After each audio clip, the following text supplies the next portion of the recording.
buenas noches y bienvenidos a un nuevo programa de Pedro Beltrán Informa. Como saben, llevamos varias semanas hablándoles de la antigua Roma y hoy toca hablar de Bizancio y también lo haremos la próxima semana. En este programa nos vamos a centrar mucho más en la figura de Justiniano y de Teodora y lo vamos a hacer con Moses Beltrán. ¿Qué tal, Moses? Muy bien, gracias. Bueno, cuéntanos, ¿quién fue Justiniano? Justiniano fue uno de los mejores emperadores que tuvo el Imperio Romano, pero no el de Occidente, sino del de Oriente, que era la parte donde estaba Turquía, Constantinopla y por esa zona. Muy bien, ¿cuáles fueron sus principales méritos? Los principales méritos de Justiniano era haber reconquistado el Imperio Romano después de haber sido conquistado, pero duró unos 100 años más o menos, porque después de haber reconquistado parte de Roma, España y demás, después duró muy poco, porque después de 100 años se volvió a conquistar ese territorio.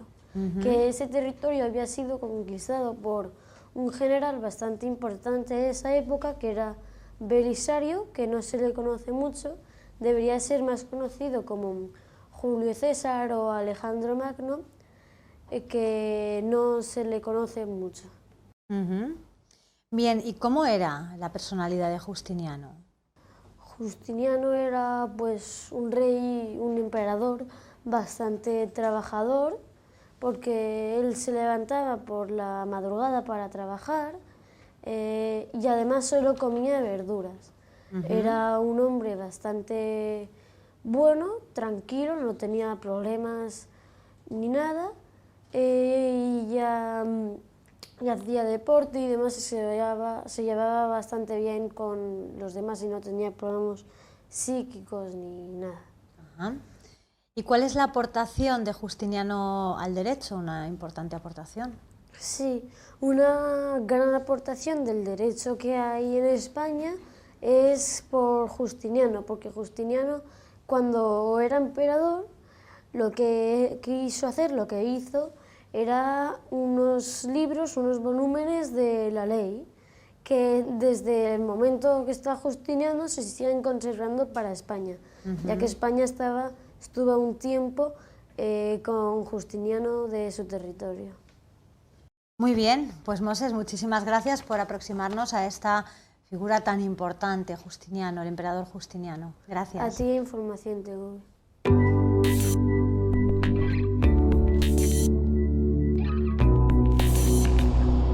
Continuamos, lo vamos a hacer hablando de esa segunda figura crucial en la época que nos ocupa hoy y hablamos de Teodora, de la esposa de Justiniano, y lo vamos a hacer con alguien que lleva su nombre, Teodora Beltrán. ¿Qué tal? Bien. ¿Cómo estás? Bueno, llevas su nombre y además traes una camiseta, al igual que Moses llevaba una camiseta alusiva a Justiniano, tú traes una camiseta que hace alusión a Teodora. Cuéntanos, ¿cómo fue la juventud de Teodora? Teodora pues venía de una familia muy pobre, ¿no? Su padre era domador de leones y ella pues empezó como bailarina a los 14 años y después se dedicó a la prostitución y ya está. Trabajaba en Constantinopla, ¿no? Sí, que en ese momento era la ciudad más importante del mundo. ¿Y cómo conoció a Justiniano? Teodora se presentó varias veces en el palacio para conocer a Justiniano y ahí se conocieron. Porque Justiniano era el sobrino del emperador, sí, ¿verdad? Claro, era una persona muy importante, pero ella no. Había una diferencia de edad importante. Ella tenía 20 años y él 42. Sí. Y a partir de aquel día que visitó el palacio ya no se volvieron a separar nunca más, ¿no? Ellas también hablaban latín y él hablaba en griego, no sé. Y entonces, pero se entendían a la perfección desde que se vieron. Claro. ¿Cuándo se casaron? Se casaron a los 2 meses de conocerse, pero era un lío tremendo porque él era el sobrino del emperador y su tío que se había casado ya con una prostituta o algo así. Y entonces pues fue un gran escándalo en el imperio pero se aceptó, aunque hubiera rumores y esas cosas, se casaron. Muy bien.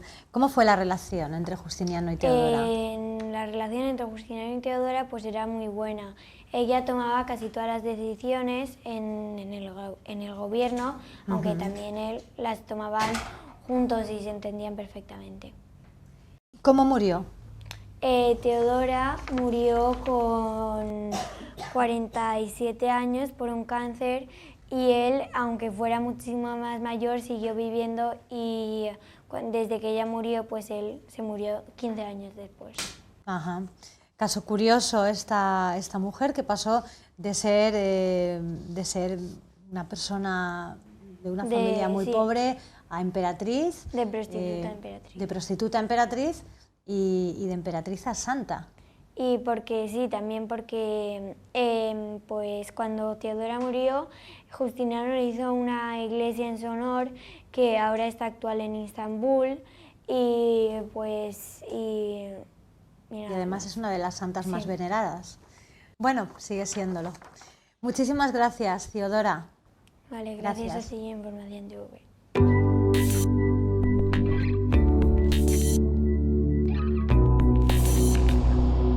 Continuamos, abordamos ya la parte central y final del programa. Lo hacemos con Pedro Beltrán, presidente de la Asociación Europea de Abogados, nuestro anfitrión en estos programas. ¿Qué tal, Pedro? Muy bien, buenas noches. Buenas noches.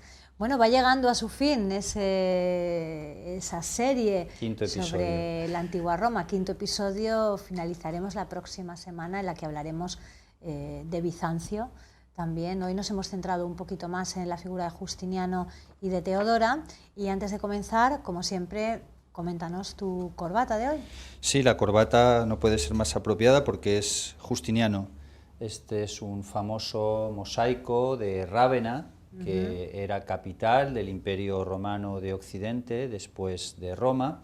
Y esta es la versión solo de Justiniano, y aquí tenemos en el libro tenemos el mosaico completo en el que aparece Teodora. También son unos mosaicos muy conocidos de Rávena. Muy bien, ¿qué nos has preparado hoy en el decorado? Sí, el decorado está centrado en Bizancio, estos tres libros sobre Bizancio, el Bizancio inicial, el apogeo de Bizancio y el declive y la caída de Bizancio. Este precioso documental, Bizancio, el Imperio Perdido, un libro sobre Teodora, el oratorio Teodora de Händel, otro libro de Bizancio, una ópera de Donizetti sobre Belisario, el famoso general de Justiniano, un libro sobre la relación de Bizancio y Venecia, el arte bizantino, y estos dos libros, que es el tema justo del programa, que los tenemos aquí presidiendo, que es La Edad de Justiniano y Teodora, una historia del siglo VI después de Cristo, basado en precisamente Justiniano y Teodora como protagonistas principales de este siglo. ¿Tenemos cine? ¿Tenemos películas esta semana? No hay películas de nos ha costado Justiniano. encontrar... Es que el Imperio bizantino ha sido muy poco tratado en el cine, o nada tratado. Hay una película antigua italiana que no está disponible siquiera en DVD, que se puede encontrar en YouTube únicamente, Teodora, emperatriz de Bizancio, una película del 53, y a Hollywood no le ha interesado nada, cosa que es curiosa. Es un imperio muy desconocido, es un tema que no se estudia mucho en los colegios, y se nos ha dado siempre una visión muy deformada de la realidad.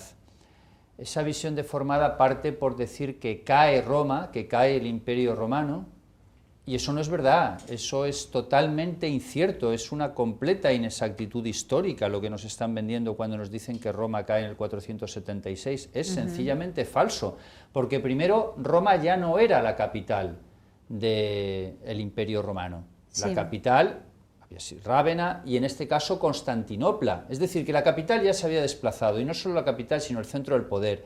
Roma era una ciudad claramente en crisis, por tanto cae la ciudad de Roma, pero no cae el Imperio Romano, porque el Imperio Romano sigue en Oriente, y el máximo representante sin duda es Justiniano, porque alcanza el mayor esplendor de este imperio bizantino, hasta el punto de que Justiniano llega a reconquistar lo que había sido el Imperio Romano de Occidente, es decir, Justiniano reconquista Italia, reconquista la ciudad de Roma e incluso reconquista una parte de España.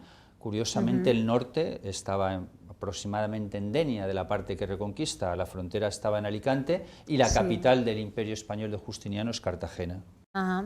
¿Qué representa Justiniano? Representa el apogeo del Imperio bizantino y representa una fusión perfecta de tres conceptos muy claros, que es, por un lado, el Imperio Romano, porque es romano, ellos se llamaban a sí mismos romanos, y él es romano, Justiniano es un emperador romano. El mundo griego, también hablaba griego, y la civilización de Bizancio es muy griega, de hecho luego el griego supera el latín como idioma, y representa el cristianismo. Esos son tres polos básicos que hacen que Bizancio sea en realidad mucho más interesante y mucho más esplendorosa que Roma, aunque no tenemos esa imagen. Es una civilización mucho más perfeccionada que lo que había sido Roma. Y luego Justiniano representa otra cosa más, que es la ley. El Código Civil de Justiniano tiene influencia todavía hoy día en España, esa compilación que hizo, porque es la primera gran compilación de derecho civil. Los romanos habían hecho mucho derecho, pero estaba muy desordenado, y Justiniano hace esa compilación civil que se convierte en la base del derecho civil de muchísimos países de Europa. ¿Cómo era su carácter?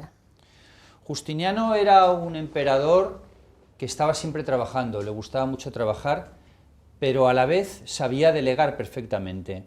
Él no es el típico emperador romano que se pone al frente de los ejércitos, como por otra parte no lo habían sido todos. El caso más conocido es el de Augusto, que eso sí que hay películas, no le gustaba nada lo que es pelear, digamos.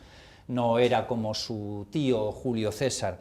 Justiniano delega en el gran general Belisario y en general delega muchas actividades del imperio. Él estaba siempre en el palacio, era un hombre que salía muy poco, muy austero en sus costumbres, hacía gimnasia todos los días, se alimentaba prácticamente solo de verdura y consigue, en cualquier caso, crear en torno a él, aun con todas las dificultades, una cierta unanimidad de sus súbditos después de alguna revuelta, y es un emperador de un enorme prestigio. El Imperio bizantino no llegaría a tanto nivel nunca más en la historia.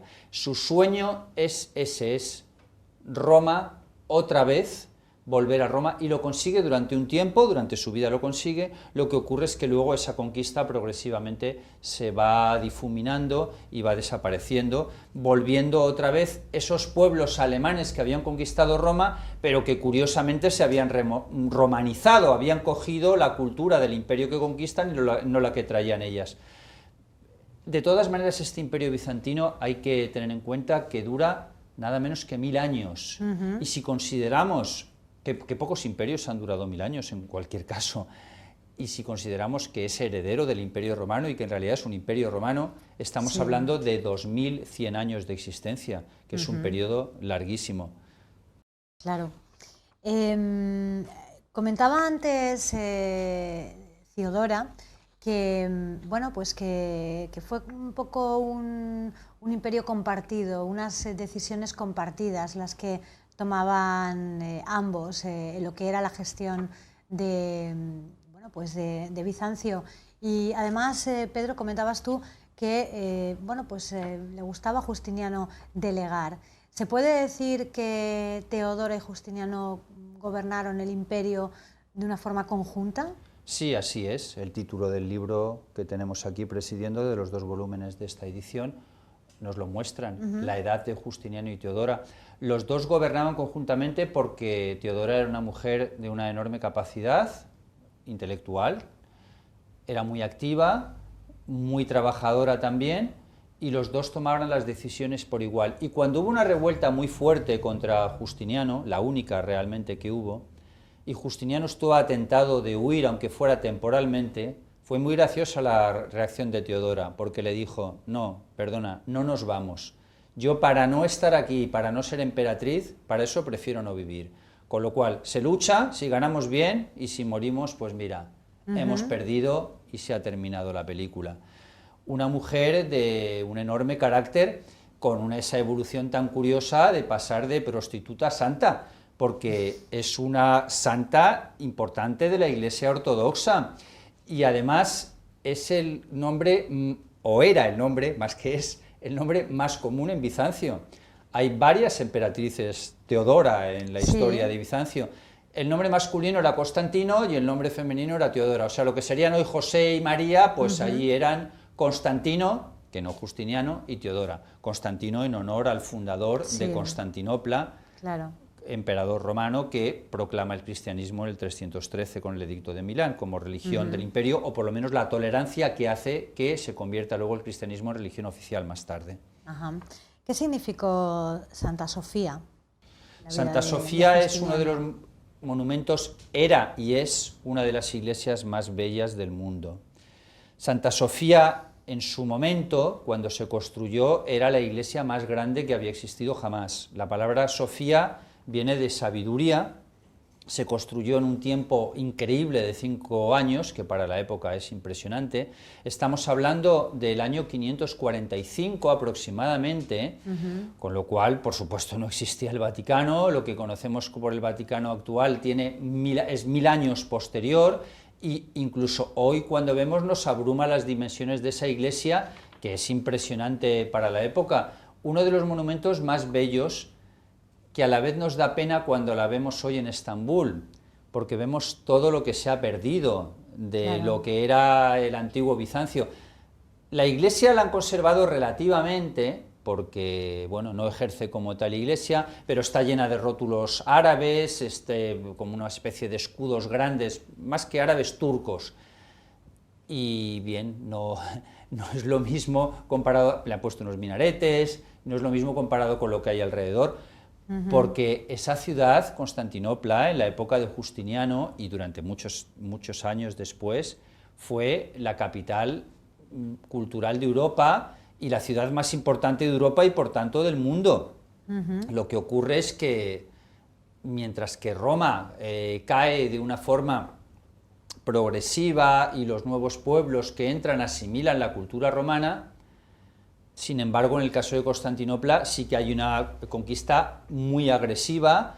En 1453 la toman los turcos, masacran a gran parte de la población, meten otra población que es musulmana que no tiene nada que ver, con lo cual una gran parte de lo que era esa Constantinopla, que Justiniano fue uno de los creadores y máximos impulsores en monumentos, desaparece. Háblanos de Belisarius. Belisario es gran general de Justiniano. Belisario es el general que conquista Italia para Justiniano, empieza conquistando el norte de África, la conquista es relativamente sencilla y sigue por España y por Italia, completa la península itálica y Roma. Es un general que debería tener muchísimo más prestigio y debería ser mucho más conocido, como lo son Julio César y Alejandro Magno, porque realmente, bueno, por lo menos tiene una ópera de Donizetti, que de época justiniana realmente apenas hay óperas. Es un general, en ese sentido, súper destacado. A mí en este punto, en relación con Belisario y Justiniano, me gustaría mencionar de dónde sale la mentira histórica de la caída de Roma. Porque esa mentira histórica que arrastramos viene del papado, de los papas o de los cristianos de Roma, que no les interesaba que hubiera otro frente. Ellos eran los herederos de Roma.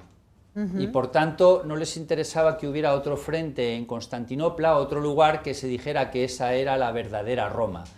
Ellos eran los romanos, porque el Imperio Romano siempre ha tenido muchísimo prestigio y lo sigue teniendo hoy, y lo tuvo entre sus conquistadores. Y como olvidamos en la imagen que tenemos de Roma, que Roma era cristiana, pues claro, ellos hacen que Roma sea cristiana, por supuesto, porque son los continuadores de esa Roma cristiana, y quieren erigirse en defensores de esa fe y de ese prestigio romano frente a Constantinopla. Y esto además se impulsa todavía mucho, con mucha más fuerza, cuando surge un cisma y se divide la Iglesia cristiana en la primera división que hay entre católicos y ortodoxos. Luego vendrán los protestantes, pero mucho después. Con ese cisma ya tenemos dos iglesias cristianas, una en Bizancio y otra en Roma, que esa subdivisión permanece hasta hoy, hoy sigue exactamente igual, porque hay ortodoxos en esa misma zona, Rumanía, Bulgaria, Grecia, Rusia, que Rusia se convierte en lo que sería la tercera Roma, porque ellos, los bizantinos, crean Kiev, hoy capital de Ucrania, pero inicialmente capital de Rusia, y todos buscan ese prestigio de Roma. Por tanto, de eso nace el que digamos, no, cae el Imperio Romano en 476 y no sea cierto. Incluso la palabra Bizancio se puede considerar una invención, porque era Imperio Romano de Oriente. Justiniano era romano, ellos eran romanos, tenían un hipódromo igual que los romanos, todavía más grande que el Coliseo. El hipódromo de Constantinopla tenía una capacidad nada menos que 100.000 plazas, estamos hablando como los grandísimos estadios de fútbol de hoy, y eso no es una ensoñación histórica, eso quedan restos todavía, porque los turcos desgraciadamente se lo han cargado muchísimo, no queda lo que se ve del Coliseo, pero allí, en lugar de partidos de fútbol, lo que hacían es carreras de carros, de como cuadrigas. La película de Ben-Hur, cuadrigas, efectivamente es la expresión correcta. Eso era el entretenimiento favorito. Había 4 equipos, 2 equipos principales, todos con sus fans, y claro, imaginemos 100.000 personas asistiendo allí, y eso era puramente romano. En lo poco que hay de cine de la época, se ve cómo están esas cuadrigas exactamente igual que las estarían en Roma, y su forma de vestir, por supuesto, y todos eran romanos. De hecho, desde que cae el Imperio Romano de Occidente hasta que entra Justiniano pasan 50, 60 años, es un tiempo muy breve. Sí, sí, sí. Qué curioso, ¿eh? Qué curioso. Sigamos hablando de personajes. ¿Quién fue Narses? Narses es otro de los generales de Justiniano, que es el que sustituye a Belisario, consigue también más conquistas y ampliar más el imperio, hasta el momento en que el imperio casi llega a tener la misma extensión que había tenido el imperio romano. Es otro de los personajes militares, digamos, de esa época. Hemos hecho alusión hace un momento a los frescos de Rávena, Sí. que además creo que los tienes Sí, los por frescos aquí. de Rávena son la portada estos, de estos 2 libros Sí. que hay ahí. ¿Nos puedes contar un poquito la historia de estos frescos? Sí, la historia, además en estos frescos están los protagonistas, es decir, está Justiniano, está Teodora, está Belisarius y está Narses. La historia de los frescos de Rávena nace porque Justiniano quiere hacerle un homenaje a Teodora y lo quiere hacer en el territorio reconquistado de Italia. Rávena había sustituido a Roma como capital, entonces se crea esa iglesia, se llama la iglesia de San Apolinare, que es una iglesia de esa época, del siglo VI, y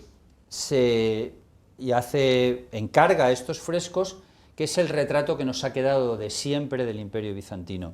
Este libro que tenemos aquí del arte bizantino, muy curioso porque es el arte bizantino en los museos de la Unión Soviética. Esto es el arte bizantino, esto es la imagen que tenemos. Esos preciosos frescos que llenan todas las iglesias y que es todo lo contrario de los protestantes. Los protestantes tienen sus iglesias vacías, no tienen ni siquiera crucifijo, y los católicos, digamos, que están en un punto neutro. Los ortodoxos están en el punto extremo de pintar absolutamente todas sus iglesias. Y eso nace de esta época de Justiniano, que a partir de ahí, durante un periodo larguísimo de 1000 años, porque todavía le quedan casi 1000 años al Imperio Bizantino desde Justiniano, se dedican a pintar iglesias en todo lo que es el territorio de la ortodoxia, y hoy tenemos iglesias de ese tipo preciosas en Rumanía, y las más bonitas de todas, las del Kremlin en Moscú, porque el Kremlin, que hablamos, el Kremlin también son un conjunto de iglesias que tienen esa tradición ortodoxa, y los rusos han tenido siempre esa gran afinidad por Justiniano y por el Imperio Bizantino en general. Muy bien, pues hemos hecho un repaso importante por esta etapa del Imperio Bizantino, la etapa de Justiniano y Teodora, pero la próxima semana, Pedro, hablaremos en profundidad de Bizancio, ¿no? Exacto, la próxima semana vamos a hablar de Bizancio y de la caída de Bizancio, y terminaremos nuestro ciclo de 6 programas de Historia de Roma. Muy bien, pues emplazamos a nuestros telespectadores a que vuelvan la próxima semana y vean el remate de esa miniserie de 6 capítulos que les hemos ofrecido sobre el Imperio Romano, la caída de Roma, Bizancio y la caída del Imperio Bizantino. Gracias, Pedro. Será un placer, siempre con mucha ilusión y entusiasmo. Gracias a ustedes también. Nos vemos pronto.